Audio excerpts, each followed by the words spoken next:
Assalamualaikum warahmatullahi wabarakatuh dan salam sejahtera.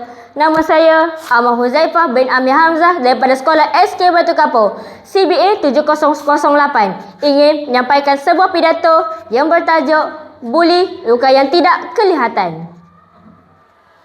Sirih berlipat, sirih pinang, sirih dari Pulau Mutiara, pemanis kata selamat datang. Awal bismillah, pembuka bicara. Bismillahirrahmanirrahim. Terima kasih kepada pengacara majlis yang berbahagia, guru besar, guru-guru dan rakan-rakan sekalian. Kombinasi para juri yang adil lagi bijaksana sebagai penegak keadilan. Penjaga masa yang budiman dan seterusnya, hadirin hadirat, warga dewan yang saya kasihi sekalian. Assalamualaikum warahmatullahi wabarakatuh dan salam sejahtera. Berdirinya saya di atas pentas yang indah ini tidak lain dan tidak bukan adalah kerana ingin menyampaikan sebuah pidato yang bertajuk Buli Luka yang Tidak Kelihatan. Hadirin sekalian, buli bukannya sekadar gurauan atau perkara kecil. Buli adalah perbuatan menyakiti orang lain, sama ada melalui kata-kata, perbuatan ataupun di alam maya yang juga dikenali sebagai buli cyber. Contohnya, mengejek, memanggil dengan nama yang buruk, memukul ataupun memalukan rakan di media sosial. Walaupun nampak seperti perkara yang kecil, impaknya sangat besar. Mangsa buli akan berasa sedih, takut, malu dan hilang keyakinan diri. Ada juga yang menjadi murung dan tidak mahu ke sekolah. Lebih menyedihkan lagi bila ia melibatkan kematian. Rakan-rakan sekalian, baru-baru ini negara kita telah dikejutkan dengan satu kes yang menyedihkan, iaitu kes Zara Khairina Mahathir. Beliau adalah pelajar muda yang meninggal dunia selepas satu kejadian di asrama sekolah.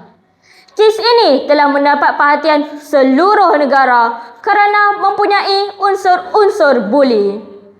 Siasatan juga mendapati bahawa terdapat elemen seperti buli, pengabaian dan gangguan yang amat membimbangkan. Kes ini membuka mata kita semua bahawa buli bukannya perkara kecil. Ia boleh membawa kepada kesan yang sangat serius. Statistik kes buli di Malaysia menunjukkan tren peningkatan yang amat membimbangkan. Dengan lebih 2,000 kes salah laku direkodkan oleh Kementerian Pendidikan Malaysia pada tahun 2025. Data Kementerian Pendidikan Malaysia 2025, sebanyak 2,889 kes salah laku direkodkan. Merangkumi 740 kes di sekolah rendah dan 2,149 kes pula di sekolah menengah.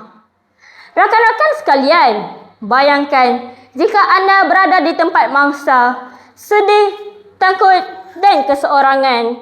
Tiada sesiapa yang patut melalui perasaan itu. Oleh itu, apakah peranan kita sebagai murid? Pertama, jangan jadi pembuli. Fikir dahulu sebelum bercakap atau bertindak. Kata-kata kita mungkin melukakan hati orang lain. Sesal dahulu pendapatan rakan-rakan, sesal kemudian tiada gunanya. Kedua, jangan jadi pemerhati saja. Jika kita terlihat kawan kita dibuli, laporkan segera kepada guru atau bantu mangsa dengan menjadi kawan yang baik. Ketiga, jadilah penyebar kebaikan. Dengan kata-kata semangat, senyuman dan sikap saling menghormati dapat menjadikan sekolah kita tempatnya selamat dan gembira. Rakan-rakan sekalian, ingatlah, setiap orang punya perasaan. Apa yang kita anggap sebagai gurauan mungkin menjadi luka di dalam hati orang lain.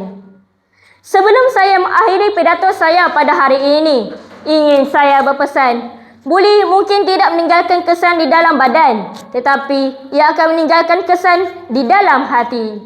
Rakan-rakan, hentikan buli, mulakan empati. Sekian.